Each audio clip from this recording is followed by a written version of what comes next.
आप सभी को जय मसीह की द बाइबल पोर्शन में आपका स्वागत है। हमारा आज का वचन है पहला कुरिन्थियों 15वां अध्याय। हे भाइयों, अब मैं तुम्हें वही सुसमाचार बताता हूँ जो पहले सुना चुका हूँ, जिसे तुमने अंगीकार भी किया था और जिसमें तुम स्थिर भी हो। उसी के द्वारा तुम्हारा उद्धार भी होता है, यदि उस समाचार को जो मैंने तुम्हें सुनाया था स्मरण रखते हो। नहीं तो तुम्हारा विश्वास करना व्यर्थ हुआ। इसी कारण मैंने सबसे पहले तुम्हें वही बात पहुंचा दी जो मुझे पहुंची थी, कि पवित्र शास्त्र के वचन के अनुसार यीशु मसीह हमारे पापों के लिए मर गया और गाड़ा गया, और पवित्र शास्त्र के अनुसार तीसरे दिन जी भी उठा। और कैफा को तब 12 को दिखाई दिया। फिर वह 500 से अधिक भाइयों को एक साथ दिखाई दिया, जिनमें से बहुत से अब तक जीवित हैं, पर कुछ सो गए। फिर वह याकूब को दिखाई दिया, तब सब प्रेरितों को दिखाई दिया।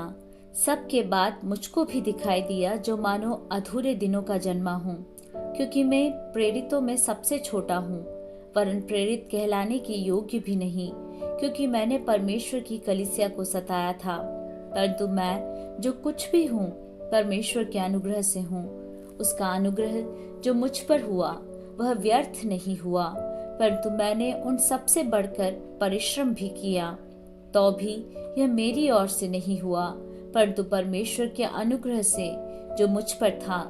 इसलिए चाहे मैं हूँ चाहे वे हों, हम यही प्रचार करते हैं, और इसी पर तुमने विश्वास भी किया। इसलिए जबकि मसीह का यह प्रचार किया जाता है कि वह मरे हुओं में से जी उठा, तो तुम में से कितने कैसे कहते हैं कि मरे हुओं का पुनरुत्थान है ही नहीं। यदि मरे हुओं का पुनरुत्थान है ही नहीं, तो मसीह भी नहीं जी उठा। और यदि मसीह नहीं जी उठा, तो हमारा प्रचार करना भी व्यर्थ है और तुम्हारा विश्वास भी व्यर्थ है। वरन हम परमेश्वर के झूठे गवाह ठहरे, क्योंकि हमने परमेश्वर के विषय में यह गवाही दी कि उसने मसीह को जिला दिया। यद्यपि नहीं जिलाया। यदि मरे हुए नहीं जी उठते और यदि मुर्दे नहीं जी उठते, तो मसीह भी नहीं जी उठा।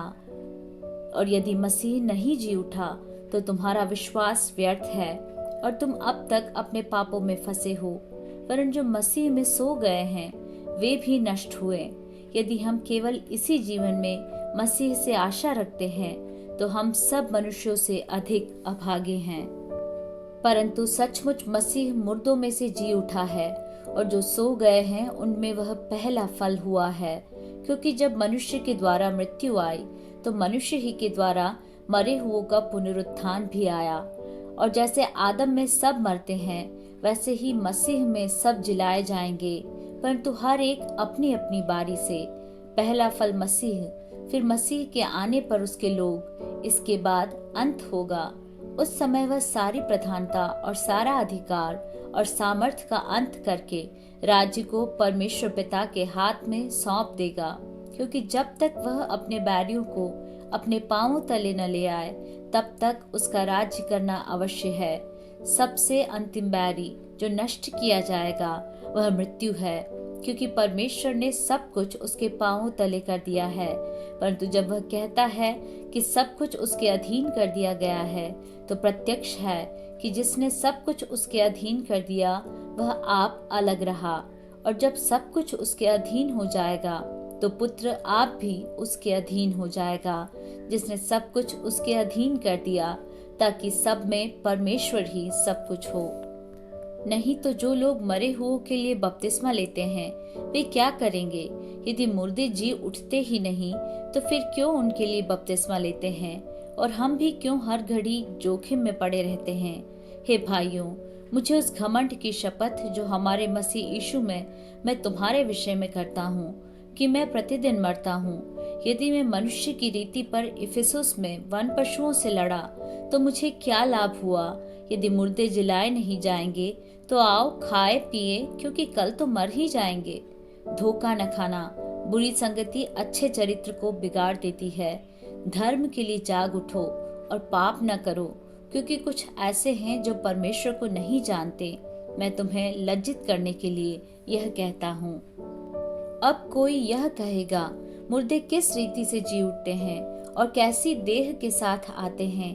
हे निर्बुद्धि, जो कुछ तू बोता है जब तक वह न मरे जलाया नहीं जाता, और जो तू बोता है यह वह देह नहीं जो उत्पन्न होने वाली है, परंतु निरा दाना है, चाहे गेहूं का चाहे किसी और अनाज का।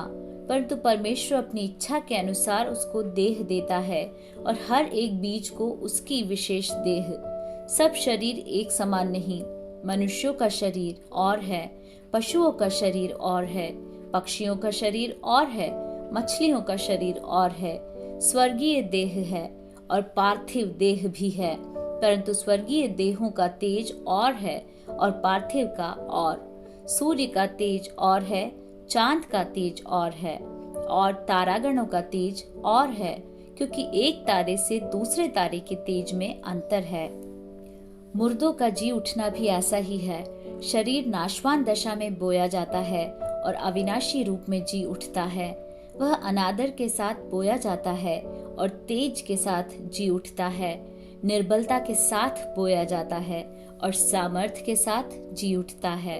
स्वाभाविक देह बोई जाती है और आत्मिक देह जी उठती है। जबकि स्वाभाविक देह है तो आत्मिक देह भी है। ऐसा ही लिखा भी है कि प्रथम मनुष्य अर्थात आदम जीवित प्राणी बना और अंतिम आदम जीवनदायक आत्मा बना। परंतु पहले आत्मिक न था पर स्वाभाविक था, इसके बाद आत्मिक हुआ।